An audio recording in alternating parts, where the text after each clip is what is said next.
तारीफ सुनना आखिर किसे पसंद नहीं होता। अब मान लीजिए आपकी कोई तारीफ कर रहा हो तो आपको कितना अच्छा लगेगा, लेकिन अगर वो आपकी तारीफ इंग्लिश के कुछ वर्ड्स यूज करके करे तो, या फिर आप किसी की तारीफ इंग्लिश के कुछ वर्ड्स यूज करके करना चाहें तो कौन से वर्ड्स आप यूज कर सकते हैं। अगर आपको किसी की पर्सनैलिटी को व्यक्त करना हो, यानी कि किसी के व्यक्तित्व को व्यक्त करना हो, या फिर उनकी बाहरी सुंदरता की तारीफ करनी हो, तो आप कौन से वर्ड्स का यूज करेंगे। हेलो एवरीवन, मेरा नाम है अर्पिता शर्मा और हम सीख रहे हैं बेसिक कम्युनिकेशन इन इंग्लिश। आज इस वीडियो में हम सीखेंगे कि अगर आपको किसी के व्यक्तित्व को व्यक्त करना हो और या फिर आपको किसी की प्रशंसा करनी हो, उनकी बाहरी सुंदरता की प्रशंसा करनी हो, तो आप कौन कौन से वर्ड्स यूज कर सकते हैं। तो सबसे पहले आइए हम सीखते हैं कि अगर आपको किसी की पर्सनैलिटी की तारीफ करनी हो तो आप कौन से वर्ड्स यूज करेंगे। हमारा पहला वर्ड है चार्मिंग, यानी कि आकर्षक। ऐसे लोग जो इतना अच्छा व्यवहार करते हैं दूसरों से, इतने नम्र होते हैं, इतने ढंग से बात करते हैं कि आप उनकी तरफ बस आकर्षित होते रह जाते हैं। ऐसे लोगों को कहा जाता है चार्मिंग। ऐसे लोगों को कहा जाता है क्या? चार्मिंग। तो अगर कोई ऐसा व्यक्ति है जिसकी ओर आप बहुत ज्यादा आकर्षित हो रहे हैं, उनका व्यक्तित्व इतना अच्छा है, तो आप उनकी तारीफ में कह सकते हैं चार्मिंग। इससे चलते हैं आगे और देखते हैं हमारा नेक्स्ट वर्ड। हमारा नेक्स्ट वर्ड है कंपैशनेट, यानी कि वह व्यक्ति जो दूसरों के प्रति बहुत अधिक सहानुभूति रखते हैं या करुणा से भरे हुए होते हैं। आपने बहुत सारे ऐसे लोग देखे होंगे जिन्हें दूसरों का दुख देखकर खुद को भी बड़ा बुरा लगता है और वह बहुत ज्यादा दुख महसूस करने लगते हैं। ऐसे लोगों को हम कंपैशनेट कह सकते हैं। अब इस वर्ड को प्रोनाउंस करने के लिए हम इसे थोड़ा सा सीखते हैं कि हम इसे कैसे प्रोनाउंस कर सकते हैं। कैसे सीखेंगे? हम इस वर्ड को डिवाइड करेंगे। कैसे? सबसे पहले आप बोल सकते हैं COM कम, उसके बाद PASSION शन, कम पैशन, उसके बाद ATE एट।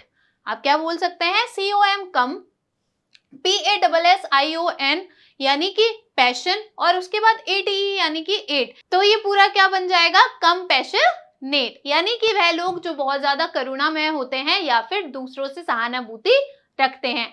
आगे है हमारा दूसरा वर्ड है डिपेंडेबल।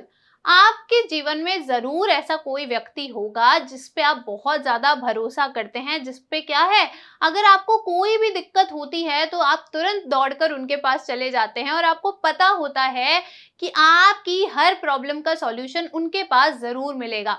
तो ऐसे लोग आपके लिए क्या बन जाते हैं? डिपेंडेबल बन जाते हैं, यानी कि वह लोग जिन पे आप भरोसा कर सकते हैं। एक बात ध्यान रखिएगा, ऐसे भी कुछ लोग होते हैं जो कभी भी अपना पूरा काम खुद से नहीं करते हैं, उन्हें हमेशा ही किसी ना किसी की मदद की जरूरत होती है। उन लोगों को भी डिपेंडेबल कहा जाता है, यानी कि वह लोग जो दूसरों पर क्या होते हैं? जो दूसरों पर आश्रित होते हैं। जो दूसरों पर आश्रित हो उन्हें भी हम डिपेंडेबल कहते हैं। तो ध्यान रखिएगा, अगर हमें किसी की तारीफ करनी है तो डिपेंडेबल का मतलब होगा भरोसेमंद, यानी कि अगर हमें सकारात्मक रूप में इस वर्ड को बोलना है तो फिर ये क्या बन जाएगा? वह लोग जिन पे हम भरोसा करते हैं, जिन पे हम रिलाय करते हैं। लेकिन अगर हमें किसी की बुराई करनी हो, यानी कि थोड़ा सा नकारात्मक दिखाना हो, तब डिपेंडेबल का मतलब क्या बन जाता है? तब डिपेंडेबल का मतलब बन जाता है वह लोग जो हमेशा दूसरों पर आश्रित रहते हैं, जो अपना काम खुद से नहीं करते हैं। तो ये वर्ड पॉजिटिव और नेगेटिव, यानी कि सकारात्मक और नकारात्मक दोनों ही प्रकार से यूज किया जा सकता है। हमारा अगला वर्ड है जेन्युइन, यानी कि वह लोग जो जैसे आपके सामने हैं बिल्कुल पीठ पीछे भी वैसे ही होंगे। वो बिल्कुल भी बनावटी नहीं है, यानी कि बिल्कुल वास्तविक है, जो है आपके सामने है, जैसे वह दिख रहे हैं वो असल जिंदगी में भी बिल्कुल वैसे ही हैं। ऐसे लोगों को इंग्लिश में हम कह सकते हैं जेन्युइन। क्या कह सकते हैं? जेन्युइन। आगे चलते हैं, हमारा अगला वर्ड है ग्रेशियस, यानी कि वह लोग जो दूसरों के प्रति बहुत ज्यादा दया रखते हैं या फिर बहुत ज्यादा नम्र होते हैं, बहुत प्यार से लोगों से बात करते हैं, दूसरे लोगों की मदद करते हैं, उन पर दया दिखाते हैं, उन लोगों को हम कह सकते हैं ग्रेशियस। अगर आप ग्रेशियस ना बोलना चाहें तो आप काइंड भी बोल सकते हैं, यानी कि वह लोग जो दूसरों के ऊपर बहुत ज्यादा परोपकार करते हैं, उनकी मदद करते हैं, ऐसे लोगों को हम काइंड भी बोल सकते हैं। हमारा अगला वर्ड है हिलेरियस। मैं यहाँ पे एक नाम लिखूंगी और आपको तुरंत समझ में आ जाएगा कि इस वर्ड का मतलब क्या हो सकता है। कपिल शर्मा, इनका नाम किसने नहीं सुना होगा। ये हमारे भारत के बहुत ही बेहतरीन कॉमेडियन हैं। ये जब भी कोई बात करते हैं उसमें हमेशा क्या होता है, हास्यपद होता है, यानी कि इनकी हर बात में हमें कभी ना कभी हंसी आ ही जाती है। तो ऐसे लोग जो आपको हंसाते रहते हैं उन्हें हम क्या कह सकते हैं, हिलेरियस कह सकते हैं। यानी कि वह लोग जो हमेशा हंसी मजाक करते रहते हैं, आपको हंसाते हैं, उनकी पर्सनैलिटी, उनका व्यक्तित्व कैसा होगा, यानी कि वो हिलेरियस हो जाएंगे, हास्यक हो जाएंगे। आगे बढ़ते हैं, हमारा अगला वर्ड है इंस्पायरिंग। आपने MS धोनी का नाम तो जरूर सुना होगा। उनसे हम लोग क्या होते हैं, उनसे हम कुछ ना कुछ सीखते हैं, तो वो हमारी क्या है, वो हमारी प्रेरणा है। तो अगर हमें उन्हें व्यक्त करना हो, अगर हमें MS धोनी को व्यक्त करना हो, उनके व्यक्तित्व को व्यक्त करना हो, तो हम क्या बोल सकते हैं, इंस्पायरिंग। यानी कि वो क्या है, वो बहुत ज्यादा प्रेरक है, वो दूसरों को बहुत ज्यादा प्रेरणा देते हैं। आगे चलते हैं, हमारा अगला वर्ड है ब्रिलियंट। ब्रिलियंट यानी प्रतिभाशाली। ऐसे लोग जो अपनी बुद्धि का बहुत ज्यादा इस्तेमाल करते हैं और बहुत सोच समझकर कोई काम करते हैं, उन्हें हम ब्रिलियंट बोल सकते हैं। यानी कि वह लोग जो बुद्धि से तेज हैं, सोच समझ के अपना काम करते हैं, उन्हें हम ब्रिलियंट बोल सकते हैं। आगे चलते हैं, हमारा अगला वर्ड है इंटेलिजेंट। ये भी ब्रिलियंट जैसा ही है, यानी कि इसका हिंदी में अर्थ होता है बुद्धिमान। वह लोग जो बुद्धि से बहुत ज्यादा तेज है। आपने हमेशा किसी ना किसी टीचर को कहते हुए जरूर सुना होगा, वो बच्चा बहुत ज्यादा इंटेलिजेंट है, यानी कि वह बच्चा बहुत ज्यादा बुद्धिमान है, उसकी बुद्धि बहुत अच्छी है, वो पढ़ने में बहुत अच्छा है।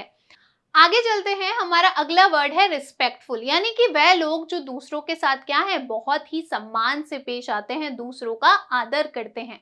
वह लोग कैसे होते हैं, उनका व्यक्तित्व होता है रिस्पेक्टफुल। यानी कि अगर आपके ऐसे, आप किसी को ऐसा जानते हैं जो आपसे बहुत सम्मान से बात करता हो, आदर से बात करता हो, तो आप उनकी पर्सनैलिटी को व्यक्त करने के लिए कह सकते हैं ही इज वेरी रिस्पेक्टफुल। यानी कि वो दूसरों के प्रति क्या है, बहुत ही आदर पूर्ण है। आगे चलते हैं, हमारा अगला वर्ड है स्ट्रॉन्ग। स्ट्रॉन्ग यानी कि ताकतवर, मजबूत, जो अपना शारीरिक बल से क्या हो, बहुत ज्यादा ताकतवर हो या मजबूत हो, ऐसे लोग क्या कहलाएंगे, स्ट्रॉन्ग कहलाएंगे। आगे चलते हैं, हमारा अगला वर्ड है विटी। विटी यानी तीक्ष्ण बुद्धि वाला। वो लोग जो बहुत ज्यादा हाजिर जवाबी होते हैं, जिनके दिमाग में हमेशा कोई ना कोई जवाब तैयार रहता है और बहुत ही सटीक तरीके से वह जवाब देते हैं, वह लोग क्या कहलाते हैं, विटी कहलाते हैं। हिंदी में हम इसे विनोदपूर्ण या तीक्ष्ण बुद्धि वाला व्यक्ति कह सकते हैं। आगे चलते हैं, हमारा अगला वर्ड है पोलाइट। पोलाइट यानी नम्र, जो दूसरों से बहुत ही आराम से, ढंग से, प्यार से बात करते हैं, वह लोग कैसे होते हैं, वह पोलाइट होते हैं। याद रखिएगा, हमने दो और वर्ड्स पढ़े थे, एक था काइंड और एक था ग्रेशियस। काइंड का मतलब भी क्या होता है, नम्र होता है। ग्रेशियस को भी आप नम्र बोल सकते हैं, क्योंकि जिसमें दया होगी, दया भावना होगी, वो नम्र भी होगा।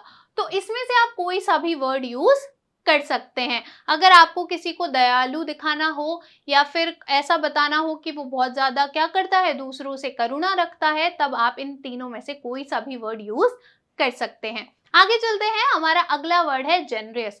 ये वो लोग होते हैं जो क्या है, दूसरों के प्रति बहुत ज्यादा उदारता दिखाते हैं। उनको क्या है, जैसे आपने देखे होंगे बहुत सारे लोग क्या करते हैं, गरीबों में कंबल बांटते हैं, है ना, कोई भी दुख में, मुसीबत में उनको मिलता है तो वो क्या करते हैं, उनकी मदद करते हैं। तो ऐसे लोग क्या कहलाते हैं, जेनरियस कहलाते हैं, यानी कि वो बहुत ज्यादा उदार होते हैं। आगे चलते हैं, हमारा अगला वर्ड है डेडिकेटेड। आपने ऐसे बच्चे देखे होंगे, जब एग्जाम पास आने लगते हैं तो तुरंत तैयारी में लग जाते हैं। क्यों, क्योंकि उन्हें एग्जाम में अच्छे नंबर चाहिए। तो उस समय वो अपने लक्ष्य के प्रति क्या हो जाते हैं, बहुत ज्यादा समर्पित हो जाते हैं। ऐसे लोग क्या कहलाएंगे, डेडिकेटेड कहलाएंगे। यानी कि वह लोग जो अपने लक्ष्य के प्रति क्या है, बहुत ज्यादा समर्पित हैं और उसके लिए मेहनत कर रहे हैं। आगे चलते हैं और हमारा अगला वर्ड है ड्रिवन। यानी कि वह लोग जो अपने लक्ष्य से प्रेरित होते हैं या फिर बहुत ज्यादा दृढ़ होते हैं, यानी कि अपने लक्ष्य को पाने के लिए कड़ी मेहनत करते रहते हैं और किसी ना किसी चीज से हमेशा प्रेरित रहते हैं, यानी कि किसी अच्छी चीज से प्रेरित होते हैं और अपने जीवन में सफल होने की इच्छा रखते हैं। ऐसे लोगों को कहा जाता है ड्रिवन। आगे चलते हैं, हमारा अगला वर्ड है रिलायबल। रिलायबल यानी वह लोग जिन पे हम क्या कर सकते हैं, भरोसा कर सकते हैं, जिन पर हम विश्वास कर सकते हैं। आपका जरूर ऐसा कोई फ्रेंड या आपकी फैमिली में होगा जिस पे आप क्या करते हैं, बहुत ज्यादा रिलाय करते हैं, भरोसा करते हैं, विश्वास करते हैं। तो उनकी पर्सनैलिटी कैसी बन जाएगी, रिलायबल बन जाएगी। ध्यान रखिएगा, जब हमने डिपेंडेबल पढ़ा था उसका मतलब भी हमने भरोसेमंद पढ़ा था, और अभी रिलायबल का मतलब भी भरोसेमंद होता है। लेकिन ध्यान रखिएगा, डिपेंडेबल जो होता है वो नेगेटिव यानी कि नकारात्मक रूप में भी यूज किया जा सकता है, लेकिन रिलायबल क्या है, एक सकारात्मक वर्ड है। आगे चलते हैं, हमारा अगला वर्ड है टेनेशियस। टेनेशियस यानी कि दृढ़, यानी कि वह लोग जो अपने लक्ष्य के प्रति क्या होते हैं, दृढ़ होते हैं। जो उन्होंने एक बार ठान लिया वह उसे पाकर ही रहते हैं और उसके लिए बहुत मेहनत करते हैं। ऐसे लोगों को भी हम क्या कहते हैं, टेनेशियस कहते हैं। आगे चलते हैं, हमारा अगला वर्ड है इंसाइटफुल, यानी कि वह लोग जो आपने देखे होंगे जो सिर्फ आज की नहीं सोचते हैं, बल्कि जब भी वो कोई निर्णय लेते हैं तो आगे तक की सोचते हैं कि भविष्य में इस निर्णय का क्या परिणाम हो सकता है, और दूर तक की समझ रखते हैं। ऐसे लोगों को हम क्या कहते हैं, ऐसे लोगों को हम इंसाइटफुल कहते हैं, यानी कि गहरी पहुंच वाला, यानी कि गहरी पहुंच वाला। आगे चलते हैं, हमारा अगला वर्ड है एस्ट्यूट।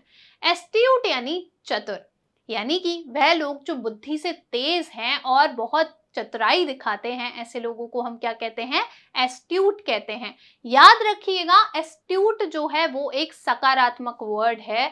आपने सुना होगा बहुत से लोग क्या होते हैं, बहुत ज्यादा चालाक होते हैं, यानी कि वो किसी ना किसी तरीके से अपना काम निकाल ही लेते हैं, फिर चाहे दूसरों का उसमें बुरा क्यों ना हो रहा हो। तो ध्यान रखिएगा, क्लेवर क्या है, एक नेगेटिव वर्ड है। जब हमें किसी के व्यक्तित्व को नकारात्मक रूप में दिखाना हो तब हम कौन से वर्ड का यूज करते हैं, क्लेवर का यूज करते हैं। लेकिन जब हमें किसी की बड़ाई करनी हो, तारीफ करनी हो, तब हम एस्ट्यूट का इस्तेमाल करते हैं। ये क्या है, एक अच्छा व्यक्तित्व है, सकारात्मक व्यक्तित्व है, यानी कि कोई चतुर है और अपनी बुद्धि के बल पे क्या कर रहा है, अपना काम कर रहा है। लेकिन क्लेवर यानी चालाक, यानी कि वो लोग जो क्या है, दूसरों का बुरा करते हैं लेकिन अपना काम निकाल लेते हैं, बहुत ज्यादा चालाक होते हैं, बहुत ज्यादा चालबाजी करते हैं। आगे चलते हैं, हमारा अगला वर्ड है रिसोर्सफुल, यानी कि वह लोग जो बहुत ज्यादा उपाय कुशल होते हैं, जिनके पास हर प्रॉब्लम का सॉल्यूशन होता है। जैसे कि हमारी मम्मियाँ, हमारी मम्मी क्या है, हमारी मम्मी के पास आप लोग कोई भी प्रॉब्लम लेके चले जाओ, वो क्या करती हैं, कोई ना कोई सॉल्यूशन बता ही देती है। तो ऐसे लोगों को हम क्या बोल सकते हैं, रिसोर्सफुल बोल सकते हैं, यानी कि वह लोग जिनके पास क्या है, उपाय कुशल है, यानी कि उनके पास हर प्रॉब्लम का कोई ना कोई सॉल्यूशन है, कोई ना कोई उपाय जरूर है। आगे चलते हैं, हमारा अगला वर्ड है स्किल्ड, यानी कि कुशल। मान लीजिए आप क्रिकेट खेलते हैं और आप क्रिकेट में बहुत अच्छे हैं, आपने क्रिकेट के लिए बहुत मेहनत किया, बहुत सालों से क्रिकेट खेल रहे हैं और अब आपको बहुत अच्छे से क्रिकेट खेलना आ गया है, अब आपको कोई भी उसमें नहीं हरा सकता है। तो आपका क्रिकेट में क्या हो जाएगा, कौशल अच्छा हो जाएगा और फिर आप क्रिकेट में क्या बन जाएंगे, कुशल बन जाएंगे, यानी कि स्किल्ड बन जाएंगे। वो आपकी एक स्किल हो जाएगी कि जैसे कि मान लीजिए आप इंग्लिश सीख रहे हैं अभी, है ना, और कुछ समय बाद आपको बहुत अच्छे से इंग्लिश आ जाती है, मतलब आपको उसके अंदर सारा ग्रामर आता है, वर्ड्स आते हैं, वोकैब आती है, तो आप इंग्लिश में क्या बन जाएंगे, कुशल बन जाएंगे, यानी कि स्किल्ड बन जाएंगे। आगे चलते हैं, हमारा अगला वर्ड है कोलैबोरेटिव, यानी कि वह लोग जो दूसरों से क्या दिखाते हैं, बहुत ज्यादा सहयोग दिखाते हैं, जो दूसरों के साथ टीम में काम करते हैं और हर किसी की मदद करते हैं, सहयोग से काम लेते हैं, सिर्फ अपना अपना मत नहीं दिखाते। ऐसे लोगों को क्या कहा जाता है, कोलैबोरेटिव कहा जाता है। आगे चलते हैं, हमारा अगला और आखिरी वर्ड है पर्सनैलिटी का, सपोर्टिव, यानी कि वह लोग जो दूसरों की क्या करते हैं, सहायता करते हैं। आपका भी कोई ना कोई ऐसा फ्रेंड या फैमिली मेंबर जरूर होगा जो आपकी हमेशा सहायता करता है, तो वो आपके लिए क्या बन जाएंगे, सपोर्टिव बन जाएंगे। वो आपके लिए क्या बन जाएंगे, सपोर्टिव बन जाएंगे, यानी कि सहायक, जो आपकी सहायता करते हैं। आप मुझे कमेंट सेक्शन में जरूर बताना कि आपका सबसे बड़ा सपोर्टर कौन है। आगे चलते हैं। अब हम देखेंगे कि अगर हमें किसी के व्यक्तित्व को व्यक्त करना हो तो हमने पढ़ लिया कि हम कौन कौन से वर्ड्स यूज कर सकते हैं। लेकिन अब हम सीखते हैं कि अगर हमें किसी की सुंदरता की तारीफ करनी हो, किसी की प्रशंसा करनी हो, तो हम कौन कौन से वर्ड्स यूज कर सकते हैं। यानी कि अगर हमें किसी को कॉम्प्लीमेंट देना हो तो हम कौन से वर्ड्स यूज करेंगे। तो हमारा पहला वर्ड है एलिगेंट। एलिगेंट यानी आकर्षक। जब किसी का पर्सनैलिटी ऐसी होती है, आप उसकी तरफ खिंचे चले जाते हैं, वह बाहरी रूप से इतना सुंदर होता है, उसने बहुत अच्छे कपड़े पहने हुए होते हैं, तो आप उन्हें क्या कॉम्प्लीमेंट दे सकते हैं, आप उन्हें कह सकते हैं एलिगेंट। यानी कि वे क्या हैं, वो बहुत ज्यादा आकर्षक हैं। आगे चलते हैं। हमारा अगला वर्ड है गॉर्जियस। यानी कि ऐसी सुंदरता, इतनी भव्य सुंदरता जिसे आप देखते ही रह जाएं, उसे आप इंग्लिश में बोल सकते हैं गॉर्जियस। और अगर इस वर्ड का यूज आप किसी लड़की की तारीफ करने के लिए करेंगे तो वह बहुत ज्यादा खुश हो जाएगी। तो गॉर्जियस का मतलब होता है यानी कि भव्य सुंदरता, बहुत ज्यादा भव्य। आगे चलते हैं। हमारा अगला वर्ड है हैंडसम। अगर हमें किसी लड़के की तारीफ करनी हो तो हम क्या बोलेंगे, तो उसके लिए इंग्लिश में एक वर्ड है, हम कह सकते हैं हैंडसम, यानी कि बहुत ज्यादा आकर्षक। याद रखिएगा, ये सिर्फ लड़कों के लिए यूज होता है, ये लड़कियों के लिए यूज नहीं होता। आप किसी लड़की को हैंडसम नहीं बोल सकते, आप सिर्फ लड़कों को हैंडसम बोलते हैं। लेकिन अगर आपको किसी लड़की की तारीफ करनी हो, फिर कौन सा वर्ड आप यूज करेंगे, तो आप वर्ड यूज करेंगे ब्यूटीफुल, जो कि यूज होता है सिर्फ लड़कियों के लिए या महिलाओं के लिए। इसका मतलब होता है सुंदर, यानी कि कोई इतना सुंदर है, इतना सुंदर है कि आप उससे नजर नहीं हटा पा रहे, तो आप उसे बोल सकते हैं ब्यूटीफुल, यानी कि सुंदर। आगे चलते हैं। हमारा अगला वर्ड है रेडिएंट, यानी कि उज्जवल। वह लोग जो बहुत ज्यादा क्या है, बहुत ज्यादा ग्लो करते हैं, बहुत ज्यादा चमकदार होते हैं, आप उन्हें क्या बोल सकते हैं, रेडिएंट बोल सकते हैं। यानी कि जो बहुत ज्यादा ग्लो करता है, जिसकी सुंदरता क्या है, आंखों में एकदम रोशनी सी आपके ले आती है, उसे आप क्या बोल सकते हैं, रेडिएंट बोल सकते हैं। जैसे कि एक एग्जांपल देखिए, अगर मैं यहाँ पे लिखूं रेडिएंट लाइट, यानी कि एक ऐसी रोशनी जो क्या है, बहुत ज्यादा उज्जवल है, बहुत ज्यादा चमकदार है। तो याद रखिएगा, ऐसे लोग जो बहुत ज्यादा ग्लो करते हैं उन्हें आप क्या कह सकते हैं, रेडिएंट कह सकते हैं। आगे चलते हैं। हमारा अगला वर्ड है स्टाइलिश। ये वर्ड आपने सेलिब्रिटीज के लिए अक्सर सुना होगा। जब कोई बहुत अच्छे से कपड़े पहनता है, बहुत अच्छे से बाल बनाता है, उनका जो फैशन सेंस होता है वो बहुत अच्छा होता है, तब आप उन्हें क्या बोल सकते हैं, आप उन्हें कॉम्प्लीमेंट दे सकते हैं स्टाइलिश, जिसका हिंदी में अर्थ होता है सजीला। जब कोई बहुत सुंदर सजीला दिखता है तब आप उन्हें स्टाइलिश बोल सकते हैं। आगे चलते हैं। हमारा अगला और आखिरी वर्ड है प्रिटी। प्रिटी यानी होता है सुंदर, यानी कि कोई इतना सुंदर है जिससे आप नजर नहीं हटा पा रहे, वह क्या कहलाएगा, प्रिटी कहलाएगा। पर ध्यान रखिएगा, हमने एक और वर्ड पढ़ा था जो कि था ब्यूटीफुल। तो फिर प्रिटी और ब्यूटीफुल में फर्क क्या है। प्रिटी और ब्यूटीफुल में ये फर्क है कि जो ब्यूटीफुल है ना, वो थोड़ा सा स्ट्रॉन्ग वर्ड है। ये क्या है, थोड़ा सा स्ट्रॉन्ग वर्ड है। यानी कि प्रिटी मतलब सुंदर, लेकिन अगर आपको कहना हो वेरी प्रिटी, यानी कि बहुत प्रिटी, बहुत सुंदर, तो आप किसका यूज कर सकते हैं, ब्यूटीफुल का यूज कर सकते हैं।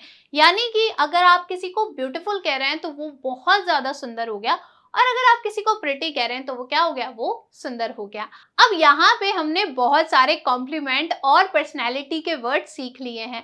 अब इन्हें याद रखने के लिए और आपका कॉन्फिडेंस बढ़ाने के लिए मेरे पास आपके लिए एक छोटी सी फन एक्सरसाइज है। यहाँ पे आपको कुछ पिक्चर्स दिख रही हैं, जैसे कि the great Khali, Ratan Tata ji, MS Dhoni, mister Bean, Ranbir Kapoor, Rahul Dravid और ऐश्वर्या राय। आपको बस ये करना है, आपको कमेंट सेक्शन में बताना है कि इन लोगों के लिए आप कौन से पर्सनैलिटी और कॉम्प्लीमेंट वर्ड्स यूज करना चाहेंगे। ये आप नीचे कमेंट बॉक्स में लिख सकते हैं। इससे क्या होगा, आपको कॉन्फिडेंस भी आएगा, जो भी वर्ड्स आपने अभी सीखे हैं वो आपको यूज करने भी आ जाएंगे। Thank you so much.